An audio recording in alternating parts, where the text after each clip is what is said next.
Hello, yesterday I was talking about journalism and how I feel about games journalism in general. Today I want to talk about YouTubers that are covering subjects. There are a lot of YouTubers that by now I would identify as tabloid YouTubers, which would be YouTubers that cover a lot of subjects at once, but not necessarily research the subjects that they're covering, which means that they might be useful to get a understanding of what's happening in general, but you don't use them in order to just kind of get the precise angle on the story. You just use them to understand that the story is happening, and then you have to go out and research that story yourself. And yesterday I said that, thanks, cat, that quartering isn't very reliable. And I am sorry if the title's a bit clickbaity. I'm pretty sure that he doesn't do actual fake news. Like, he misrepresents topics not on purpose, but because he's pressing out so many subjects at once that he doesn't actually invest the time to research about the subject that he's actually talking about, meaning that his chances of being wrong on a subject increase exponentially. So I have a couple of examples of this, and well, actually I just looked through the last week and I clicked on two videos that I know something about. I can't do a lot of videos when he talks about like movies and shit, because I am not invested into that enough to immediately go, wait a minute, that's kind of wrong. I am invested in the gaming field, and I do know what I saw about like a boy on Facebook before, so I could like identify two stories that he like immediately clicked. Light bulb popped over my head when I saw that in my feed of like going, wait a minute, that's kind of wrong. I don't have that reaction to a lot of comic book stuff or movie stuff because it's just not the things that I'm personally following or researching, so it would be a lot harder for me to speak about that. So once again, I have two videos that I want to talk about. And the first one was Angry Rant, EA just went too far, publicly smearing player and ruining career, Kurt0411.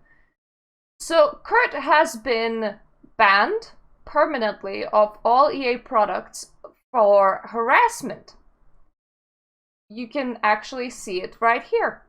And I gotta say, I agree with their judgment. I'm not too sure about how much real life violence or physically threatening that was, but the things that he said would constitute harassment when it comes to EA staff.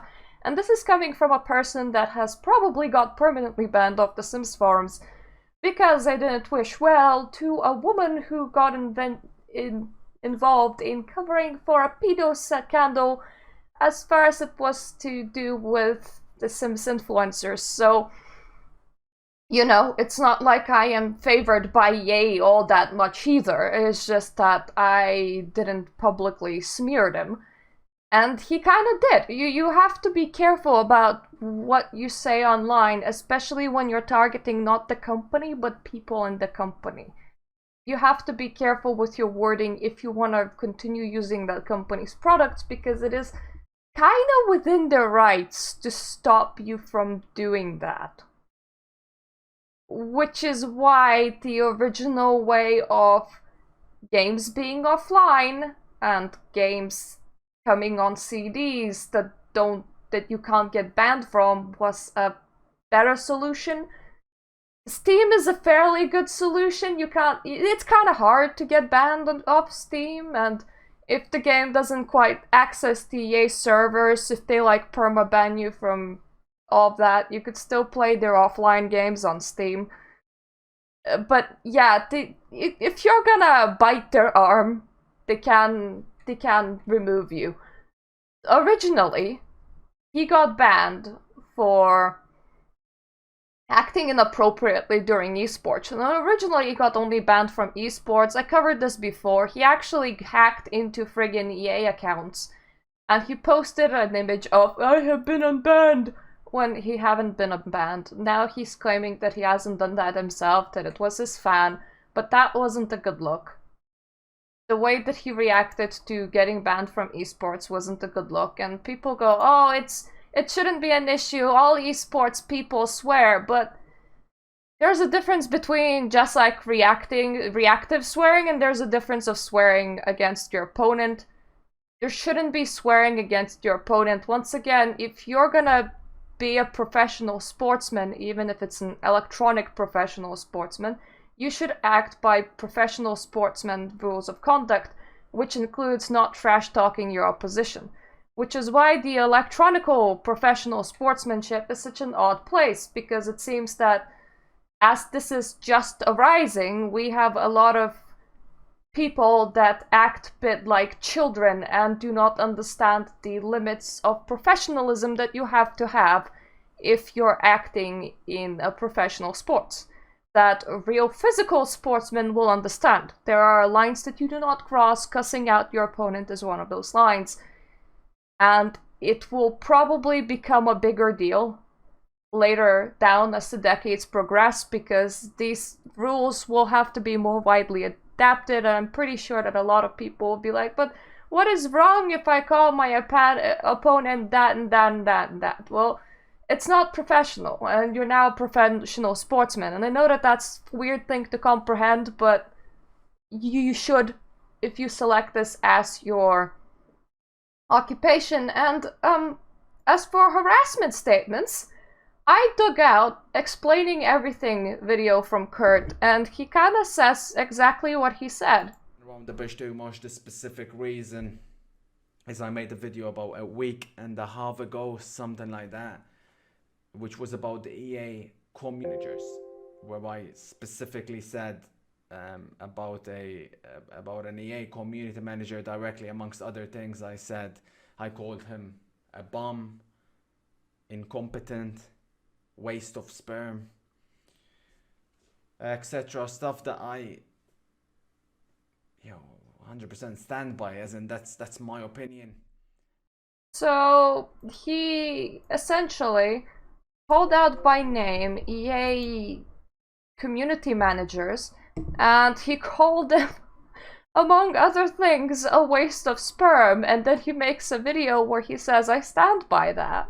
And he wonders why he got banned specifically for harassment. I sometimes do talk about community managers for The Sims, but I do try to talk about what they said and show the ridiculousness of it if I do that, instead of attacking their character, because once again, you don't do that. So he got permanently banned off all EA services, and there has been a lot of journalists feeling sorry for him, and really you shouldn't, because it was harassment. You should just not act like that online, and it's kind of weird that people can't comprehend that. So I don't see the purpose of defending people like that, and I feel like when you are defending people like that, you kind of like, did you see what he said? Did you listen to his videos, or did you respond to a couple of tweets and was like, this is a great clickbaity video? Then the other example that I have is Quaden Bales exposed, the best scam ever. How old is he really?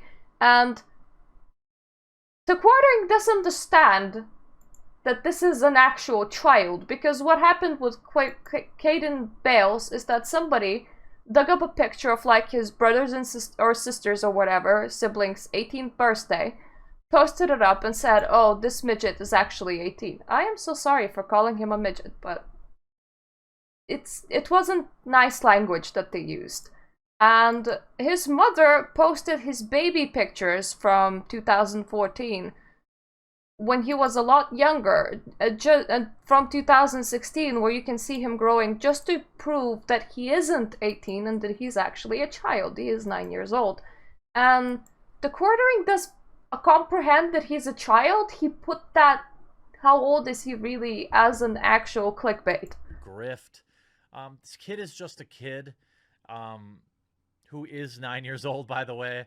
And after the trip, the rest of the money is going to go to charity, which And yes, he was talking about the fact that there was some funds open for the kid to get him to go to Disneyland. He doesn't seem like a very nice kid.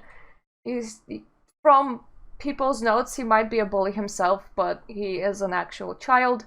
And to use that clickbait, or to talk about topics that you're not gonna research like fully, but you're just gonna be very reactive to what is happening, it makes you no real better than one of them tabloids. It doesn't make you any better than Kotaku or Polygon, except that Kotaku or Polygon pushes, let's say, a certain point of view. Normally it's very, very biased reporting, while instead you end up not caring whether your reporting is true or false. And that is my biggest issue with YouTubers like that. It's like they're like living tabloids.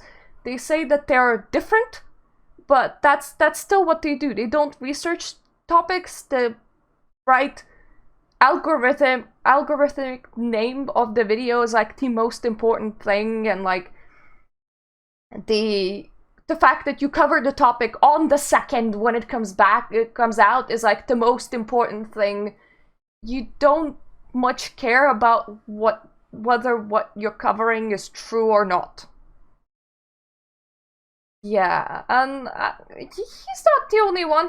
I mean, there's YouTubers that outright specialize in people drama. I try and avoid people drama. People drama isn't like a nice field. Like, push that aside and don't touch it. It gets ugly. It gets ugly really fast. If you can like avoid people drama, do avoid people drama. I try to focus on video games, but I kind of wanted to express this because it does bother me. It does bother me that there's a lot of YouTubers that are the same as tabloids, except that because YouTube is still the wild, wild west, it's way not as wild as it used to be. A lot of subjects will now get you banned like really, really fast. A lot of subjects will get you demonetized, such as YouTubers that deal with guns or tanks. Or that's kind of like a no.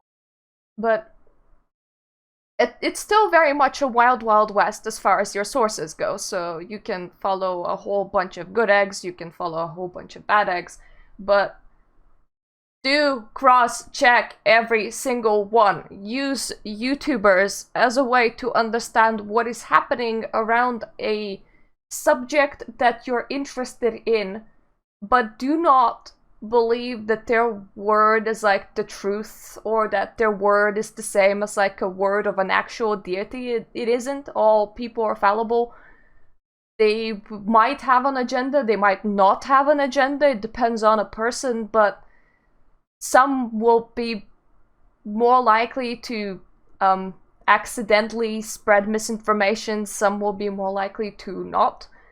Still, cross-check every single person and every single topic that you go into. Do not use somebody else's word and just take that. Actually research the subjects yourself. But it does bother me. It does bother me that we have that reactive side of community that for clicks, for YouTube algorithm, they will post a clickbaity title and they will try to just get the content as fast as possible before you can even figure out what's exactly happening about the topic. Like, something big has happened, that video has to go out right now. And the Quartering is one of the ones that produce like 3 to 5 videos a day. So you don't have the time to research the topics that you're talking about.